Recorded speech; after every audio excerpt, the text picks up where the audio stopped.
ಕರ್ನಾಟಕ ಸ್ವಾಭಿಮಾನಿ ಬಳಗದಿಂದ ಅಂತಾರಾಷ್ಟ್ರೀಯ ಮಹಿಳಾ ದಿನಾಚರಣೆ ಆಚರಣೆ ಮಾಡಿದೆ.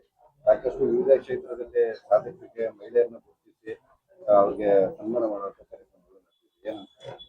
ಮೊದಲನೇದಾಗಿ ಕರ್ನಾಟಕದ ರಾಜ್ಯದ ಎಲ್ಲಾ ಮಹಿಳಾ ಬಂಧುಗಳಿಗೆ ಅಂತಾರಾಷ್ಟ್ರೀಯ ಮಹಿಳಾ ದಿನಾಚರಣೆಯ ಶುಭಾಶಯಗಳನ್ನ ತಿಳಿಸ್ತೇನೆ.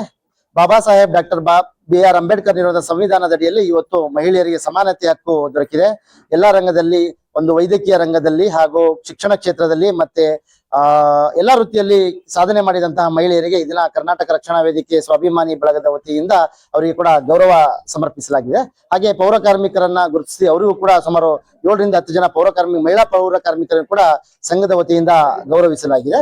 ಹಾಗೆ ನಮ್ಮ ಸಂಘದಲ್ಲಿ ಕೂಡ ಹೆಚ್ಚಿನ ಮಹಿಳೆಯರಿಗೆ ಅಧಿಕಾರ ನೀಡಬೇಕನ್ನೋ ಉದ್ದೇಶದಿಂದ ಮಹಿಳಾ ಘಟಕದ ರಾಜ್ಯಾಧ್ಯಕ್ಷರನ್ನಾಗಿ ಕಮಲಾ ನಟರಾಜ್ ಮೇಡಮ್ ಅವರನ್ನು ಕೂಡ ಆಯ್ಕೆ ಮಾಡಿದ್ದೇವೆ. ಹಾಗೆ ಜಿಲ್ಲಾಧ್ಯಕ್ಷರಾಗಿ ಮೈತ್ರಿರಾಜ್ ಮೇಡಮ್ ಅವರನ್ನು ಕೂಡ ಆಯ್ಕೆ ಮಾಡಿದ್ದೇವೆ.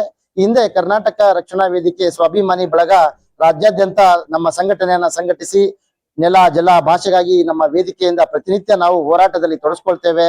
ಕನ್ನಡದ ಪರ, ನೆಲ ಪರ, ಜಲದ ಪರವಾಗಿ ಇರ್ತೇವೆ ಅಂತ ಈ ಮೂಲಕ ಮತ್ತೊಮ್ಮೆ ಅಂತಾರಾಷ್ಟ್ರೀಯ ಮಹಿಳಾ ದಿನಾಚರಣೆಯ ಶುಭಾಶಯಗಳನ್ನ ತಿಳಿಸ್ತೇನೆ. ನಮ್ಮ ವೇದಿಕೆಯಲ್ಲಿ ಎಷ್ಟು ಜನ ಮಹಿಳೆಯರಿಗೆ ಒಂದು ಪದಾಧಿಕಾರ ಆಗಿದೆ? ನಾವು ಪ್ರತಿಯೊಂದು ಜಿಲ್ಲೆಯಲ್ಲೂ ಕೂಡ ಮಹಿಳಾ ಘಟಕವನ್ನ ಸ್ಥಾಪನೆ ಮಾಡ್ತಾ ಇದ್ದೀವಿ. ರಾಜ್ಯ ಮಟ್ಟದಲ್ಲಿ ರಾಜ್ಯ ಘಟಕ ಮತ್ತೆ ಜಿಲ್ಲಾ ಮಟ್ಟದಲ್ಲಿ ಜಿಲ್ಲಾ ಘಟಕ. ಪ್ರತಿಯೊಂದು ಜಿಲ್ಲೆಯಲ್ಲೂ ಕೂಡ ಅಧ್ಯಕ್ಷರು, ಕಾರ್ಯದರ್ಶಿ, ಉಪಾಧ್ಯಕ್ಷರು ಹಾಗೆ ಎಲ್ಲ ಸೇರಿ ಒಂದು 15-20 ಪದಾಧಿಕಾರಿಗಳನ್ನ ಸಂಘಟಿಸ್ತಾ ಮಾಡ್ತಾ ಇದ್ದೀವಿ.